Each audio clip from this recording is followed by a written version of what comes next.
Hello friends, మనం last వీడియోలో ఇలాగా 3 పేజెస్‌ని క్రియేట్ చేసామనమాట. Home page, about page and contact page. So, ఈ వీడియోలో మనం ఏం చేయబోతున్నామంటే, ఈ హోమ్ పేజ్ టెక్స్ట్‌ని తీసేసి, ఈ పేజ్‌ని కాంటెంట్‌తో నింపబోతున్నాం. సేమ్ అదే విధంగా తర్వాత వచ్చే వీడియోల్లో about page and contact page కూడా ఈ టెక్స్ట్‌లను తీసేసి కొంచెం కాంటెంట్ పెట్టి మనం డిప్లాయ్ చేద్దాం. సో, ఏమాత్రం లేట్ లేకుండా ఈ హోమ్ పేజ్ గురించి మొదలు పెడదాం. సో, ఇప్పుడు వీఎస్ కోడ్‌కెళ్ళి నేను ఇక్కడ ఏం చేశానంటే, ఈ హెచ్1 అనే ఎలిమెంట్ ఉంది కదా! దాన్ని తీసేసి ఇక్కడ నేను ఒక ఇమేజ్‌ని పెట్టాలనుకుంటున్నాననమాట ఇక్కడ స్టార్టింగ్‌లో. ఓకేనా? సో, ఇక్కడ నేనేం చేస్తానంటే, ఒక ఇమేజ్ కంటైనర్ డివ్‌ని క్రియేట్ చేస్తాను. క్లాస్ ఇమేజ్ కంటైనర్ అనమాట. ఓకేనా? సో, దీని లోపల ఒక ఇమేజ్‌ని క్రియేట్ చేస్తాను. ఇక్కడ ఇమేజ్ మనం వేరే వేరే చోట్ల నుంచి మనం లింక్ చేయొచ్చనమాట. ఫర్ ఎగ్జాంపుల్ ఇక్కడికొచ్చి నేను pexels.com గానీ, unsplash.com గానీ ఇలాంటి వెబ్‌సైట్‌లకెళ్ళి నేనేం చేయొచ్చంటే, ఇక్కడ నేను రైట్ క్లిక్ చేసి కాపీ ఇమేజ్ అడ్రెస్ ఉందని కదా! దాన్ని క్లిక్ చేసి ఇక్కడ సోర్స్‌లో పేస్ట్ చేయొచ్చనమాట. పేస్ట్ చేస్తే మనకిక్కడ మన వెబ్‌సైట్‌లో ఆ ఇమేజ్ అనేది వస్తుంది. ఈ ఇమేజ్ ఇక్కడ మనకి వెబ్‌సైట్‌లో వచ్చేసింది. ఇంకో విధంగా ఎలా చేయొచ్చంటే, ఇక్కడ డౌన్‌లోడ్ బటన్ ఉంది కదా! ఈ డౌన్‌లోడ్ బటన్ నొక్కి ఆ ఇమేజ్‌ని మన ప్రాజెక్ట్‌లోకి తీసుకొచ్చి ఫైల్‌ని లింక్ చేయటం ఎలా తెలుసు కదా! అది అలాగా లింక్ చేయొచ్చనమాట. ఓకేనా? సో, దీన్ని నేను తీసేస్తాను. సో, ఇక్కడ నేను ఆల్రెడీ ఒక ఇమేజ్‌ని డౌన్‌లోడ్ చేసుకున్నాననమాట. ఇమేజెస్ ఫోల్డర్‌లో పెట్టి ఉంచాను. nature.jpg ఇలా ఇమేజ్ ఒకటి మన ప్రాజెక్ట్‌లోకి తీసుకొచ్చాననమాట. ఓకేనా? అది ఇమేజెస్ అనే ఫోల్డర్‌లో ఉంది. సో, ఆ నేచర్ ఇమేజ్‌ని ఇక్కడ సోర్స్‌లో లింక్ చేయాలనుకుంటున్నాను. మనం ఫైల్స్‌ని ఎలా లింక్ చేయాలో హెచ్టీఎంఎల్ వీడియోలో మనం చెప్పుకున్నాం. సో, ఆ వీడియోని డిస్క్రిప్షన్‌లో నేను లింక్ పెడతాను. దాన్ని చూసి ఇక్కడికొస్తే మీకు ఇది అర్థమవుతుందనమాట. సో, ఇక్కడ నేను // అని ప్రెస్ చేసి ఈ ఇమేజెస్ ఫోల్డర్‌లోకి వెళ్తాను. ఇమేజెస్ ఫోల్డర్‌లో nature.jpg ఉంది కాబట్టి దాన్ని ప్రెస్ చేసి సేవ్ చేస్తాను. nature.jpg. సో, ఇప్పుడు మనం వెబ్‌సైట్‌కెళ్తే ఆ వెబ్‌సైట్ అనేది ఆ ఇమేజ్ అనేది ఇక్కడికి వచ్చిందనమాట. సో, ఈ 2 వెబ్‌సైట్స్‌ని నేను క్లోజ్ చేస్తాను. ఇక్కడ మీరు ఇమేజ్‌ని చూస్తే చాలా పెద్దగా ఉందనమాట. ఓకేనా? ఇక్కడ హారిజాంటల్ స్క్రోల్ బార్ వచ్చింది అండ్ వర్టికల్ స్క్రోల్ బార్ వచ్చింది. సో, దాన్ని కొంచెం ఫిక్స్ చేద్దాం మనం. సో, ఫస్ట్ ఇక్కడ ఆల్ట్‌లో ఈ ఇమేజ్ డిస్క్రిప్షన్ కొంచెం ఇద్దాం. సో, ఏమిద్దామంటే నేచర్ ఇమేజ్ అనేద్దాం. ఓకేనా? సో, అప్పుడు ఒకవేళ ఈ ఇమేజ్ లేకపోతే ఈ టెక్స్ట్ మనకి కనపడుతుందనమాట వెబ్‌సైట్‌లో. సో, ఈ ఇమేజ్‌ని కూడా క్లోజ్ చేస్తాను. సో, ఇప్పుడు సీఎస్ఎస్‌కెళ్ళి నేనేం చేస్తానంటే, ఇక్కడ 3 కామెంట్స్ పెట్టాననమాట. Home page, about page and contact. Home పేజ్‌లో రాయాల్సిన స్టైల్స్ అన్నీ మనం ఇక్కడ రాద్దాం. అబౌట్ రాయాల్సినవన్నీ ఇక్కడ అండ్ కాంటాక్ట్ స్టైల్స్ అన్నీ ఇక్కడ రాద్దాం. సో, ఈ హోమ్ పేజ్ దగ్గరకొచ్చి ఈ ఇమేజ్‌కి ఒక క్లాస్ ఇస్తాను ముందు నేను. Class main image. ఓకేనా? సో, దీన్ని కాపీ చేసుకొని స్టైల్స్‌కెళ్తే ఇక్కడ నేను ఆ ఇమేజ్‌ని సెలెక్ట్ చేసి మెయిన్ ఇమేజ్ నేనేం చేస్తానంటే విడ్త్ 100%. విడ్త్ ఈ బ్రౌజర్ విడ్త్ ఎంతుందో అంత మాత్రమే ఇవ్వు ఈ ఇమేజ్‌కి, అంతకు మించి ఇవ్వకు అని మనం చెప్తున్నాం అనమాట. సో, ఇప్పుడు మీరు చూసినట్టయితే ఈ కింద హారిజాంటల్ స్క్రోల్ బార్ ఉండేది కదా! ఇంతకుముందు అది మాయమైపోయింది. ఓకేనా?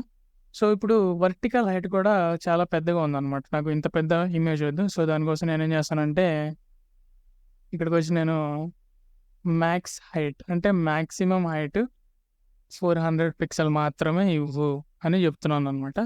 అండ్ మీరిక్కడ చూసినట్టయితే ఇమేజ్ కొంచెం స్క్విష్ అయినట్టు కనపడుతుంది. ఓకేనా? అది అదిమినట్టు కనపడుతుంది ఈ వర్టికల్ డైరెక్షన్‌లో. సో, దానికోసం నేనేం చేస్తానంటే ఆబ్జెక్ట్ ఫిట్ అనే ఒక ప్రాపర్టీ ఉంది. ఇది కవర్ అని వాల్యూ ఇస్తే ఏమవుతుందంటే ఆ స్క్విషీనెస్ అనేది పోతుందనమాట. ఓకేనా? ఈ కవర్ కాకుండా వేరే వాల్యూస్ కూడా ఉన్నాయి ఇక్కడ. కంటైన్,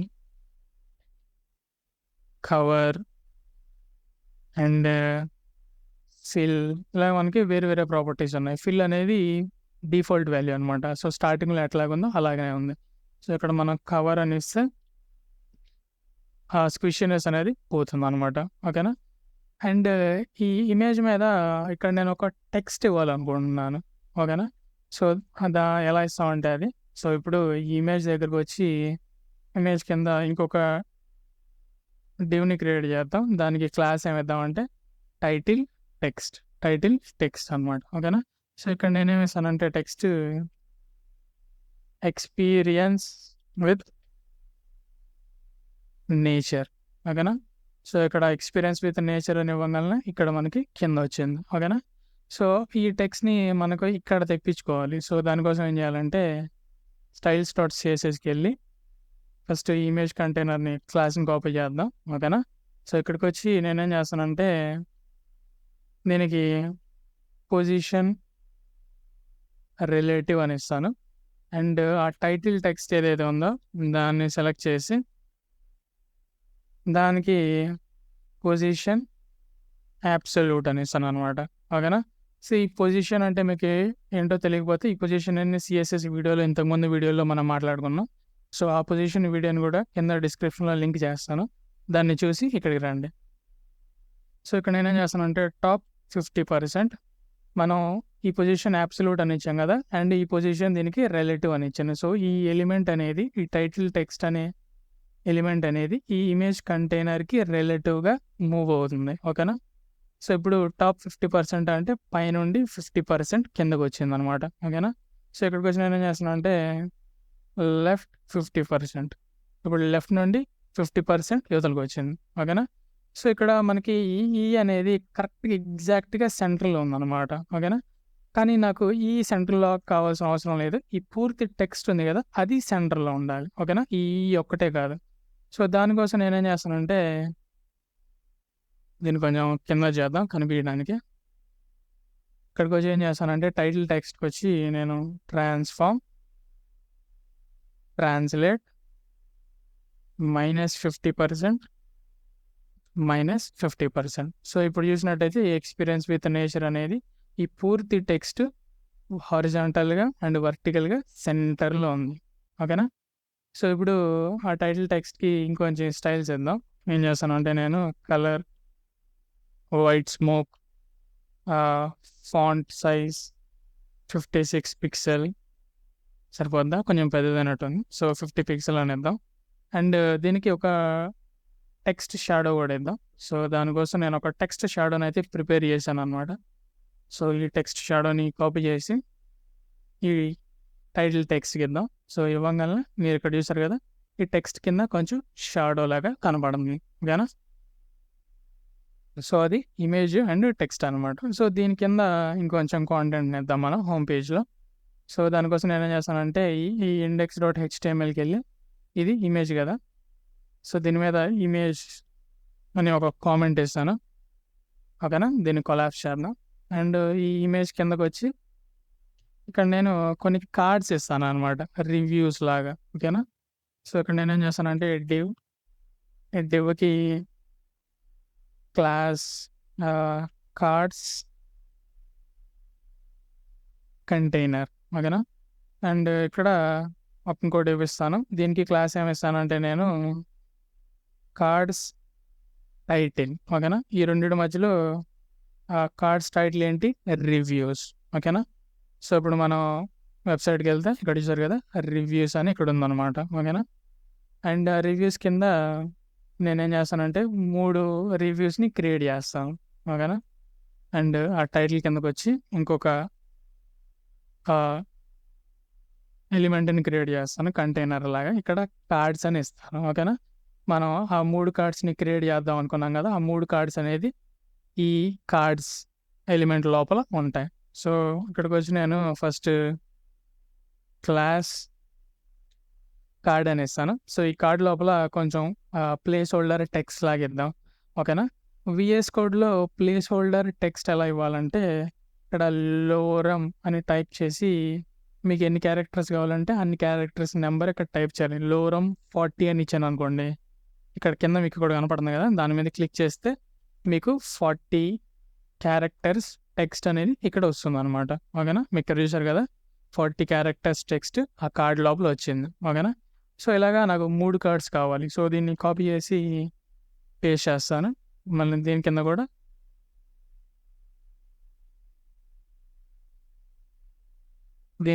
మళ్ళీ కాపీ పేస్ట్ చేద్దాం. ఓకేనా. ఇప్పుడు నా దగ్గర 3 కార్డ్స్ ఉన్నాయన్నమాట. ఓకేనా? సో, ఇక్కడికొచ్చి నేనేం చేస్తానంటే ఫస్ట్ కార్డ్స్ టైటిల్‌ని సెలెక్ట్ చేద్దాం. అంటే కార్డ్స్ టైటిల్ అంటే ఏంటి? కార్డ్స్ టైటిల్ అంటే ఈ రివ్యూస్ టెక్స్ట్ అనమాట. ఓకేనా? సో, దాన్ని సెలెక్ట్ చేసి నేనేం చేశానంటే colour white, font size 42 pixel and ఈ ఇమేజ్ మరీ దగ్గరగా ఉంది. సో, దానికోసం నేను మార్జిన్ టాప్ ఇస్తాను కొంచెం.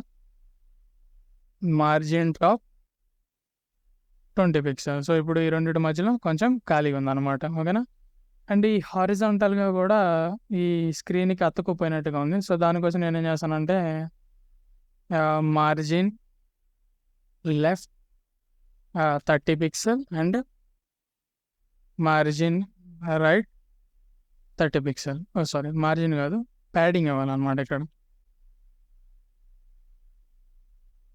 ఓహ్! నేను మా కార్డ్స్ టైటిల్‌కి ప్యాడింగ్ లెఫ్ట్ రైట్ ఇస్తున్నాను. కార్డ్స్ టైటిల్‌కి కాదు. సో, ఇక్కడికొచ్చి నేనేం చేస్తానంటే ఈ కార్డ్స్ కంటైనర్ అని ఏదైతే ఉందో ఈ కార్డ్స్ కంటైనర్ దాన్ని సెలెక్ట్ చేసి ఇక్కడ లెఫ్ట్ రైట్ మార్జిన్ గానీ, ప్యాడింగ్ గానీ ఇవ్వాలనుకుంటున్నాను. ఎందుకంటే నాకు ఈ రివ్యూస్ అండ్ కింద ఉన్న ఈ టెక్స్ట్ అన్నిటికి ఆ లెఫ్ట్ అండ్ రైట్ ప్యాడింగ్ కావాలన్నమాట. సో, ఇక్కడికొచ్చి నేనేం చేస్తానంటే margin left 30 pixel and margin right 30 pixel. So, ఇప్పుడు మనకి ఈ 2 పక్కల కొంచెం గ్యాప్ వచ్చిందనమాట. బోత్ ఈ రివ్యూస్ టెక్స్ట్‌కి అండ్ కిందున్న ఈ టెక్స్ట్ కూడా అన్నిటికి లెఫ్ట్ రైట్ మార్జిన్ అనేది ఏందో అది అప్లై అయిపోయింది. ఓకేనా? సో, ఇక్కడ మార్జిన్ టాప్ కాకుండా నాకు ఈ 2 టెక్స్ట్ మధ్యస్ కూడా కొంచెం మార్జిన్ కావాలన్నమాట. సో, దానికోసం నేనేం చేస్తానంటే మార్జిన్ బాటమ్ ఇక్కడ కూడా 20 పిక్సెల్. ఓకేనా? సో, ఇప్పుడు ఈ రివ్యూస్‌కి మార్జిన్ టాప్ 20 పిక్సెల్ ఉంది ఇక్కడ అండ్ మార్జిన్ బాటమ్ కూడా 20 పిక్సెల్ ఉంది. ఓకేనా? సో, ఇప్పుడు ఈ కార్డ్స్‌ని మనం కొంచెం స్టైల్ చేద్దాం. సో, ఈ కార్డ్స్ అనే ఎలిమెంట్ ఉంది కదా! దాని లోపల 3 కార్డ్స్ ఉన్నాయన్నమాట. ఓకేనా? 3 కార్డ్స్ ఉన్నాయి. ఈ కార్డ్స్ అనే ఎలిమెంట్ లోపల. సో, దానికోసం నేనేం చేస్తానంటే ఇక్కడ కార్డ్స్‌ని సెలెక్ట్ చేసి కార్డ్స్ లోపల 3 ఎలిమెంట్స్ ఉన్నాయి కదా! మూడిటికి డిస్‌ప్లే ఫ్లెక్స్ అప్లై చేద్దాం. ఇప్పుడు చూసారు కదా! ఇందాక డిస్‌ప్లే ఫ్లెక్స్‌ని తీసేస్తే ఒకదాని మీద ఒకటి ఉన్నాయన్నమాట. లోరమ్ ఎప్సమ్ అండ్ లోరమ్ ఎప్సమ్ అన్నీ స్టాక్ అయినాయి. సో, ఇప్పుడు డిస్‌ప్లే ఫ్లెక్స్ అని ఇవ్వగానే అన్ని లోరమ్ ఎప్స్ ఇక్కడ ఒక ఎలిమెంట్, ఇక్కడ ఒక ఎలిమెంట్ అండ్ ఇక్కడ ఒక ఎలిమెంట్ ఉంది. ఓకేనా? సో, దీనికి గ్యాప్ 20 పిక్సెల్ ఇస్తాను. 20 కాదు 30 ఇద్దాం. అండ్ దీనికి 30 పిక్సెల్ అన్నిటికి మధ్యలో 30 పిక్సెల్ గ్యాప్ ఉందన్నమాట. ఓకేనా? అండ్ ఈ టెక్స్ట్ కూడా కింద అతుక్కుపోతుంది. సో, ఈ కార్డ్స్‌ని నేనేం చేస్తానంటే మార్జిన్ బాటమ్ 50 పిక్సెల్ ఇద్దాం. ఓకేనా? సో, ఇప్పుడు కింద 50 పిక్సెల్ గ్యాప్ ఉందన్నమాట. ఓకేనా? సో, అది మా కార్డ్స్ అనే కంటైనర్‌కి మనం స్టైల్ చేసాం. ఇప్పుడు శుభ్రంగా ఉంది కదా! అండ్ ఈ ఇండివిడ్యువల్ కార్డ్స్‌కి కూడా కొంచెం స్టైల్స్ ఇద్దాం.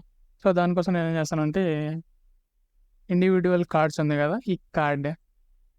ఈ కార్డ్స్ లోపల కార్డ్ ఉంది కదా! 3 కార్డులు ఉన్నాయి. ఆ 3 కార్డ్స్‌ని సెలెక్ట్ చేసి సో, ఇక్కడ నేనేం చేస్తానంటే బ్యాక్‌గ్రౌండ్ కలర్ టీల్ అనేసాను. అన్నిటికి టీల్ కలర్ వచ్చిందనమాట. అండ్ ఇక్కడ కొంచెం ప్యాడింగ్ చేద్దాం. Padding 20 pixel. అన్నిటికి 20 పిక్సెల్ ప్యాడింగ్ అప్లై అయిపోయింది. And border radius 10 pixel. Font family Verdana, Geneva, Tahoma ఇది ఇద్దాం. ఇలాగా అప్లై అయిపోయిందనమాట. ఇప్పుడు కార్డ్స్ కూడా కొంచెం చూడటానికి శుభ్రంగా ఉన్నాయి. ఓకేనా? సో, అది హోమ్ పేజ్ అనమాట. సో, ఇంతవరకుతో ఆపేద్దాం హోమ్ పేజ్. తర్వాత వచ్చే వీడియోలో about page and contacting page కూడా కొంచెం ఇలాగా కాంటెంట్‌తో నింపుదాం. ఓకేనా? సో, ఈ వీడియోని ఇంతటితో ఆపేద్దాం. Thank you for watching. తర్వాత వచ్చే వీడియోలో మళ్ళీ కలుసుకుందాం.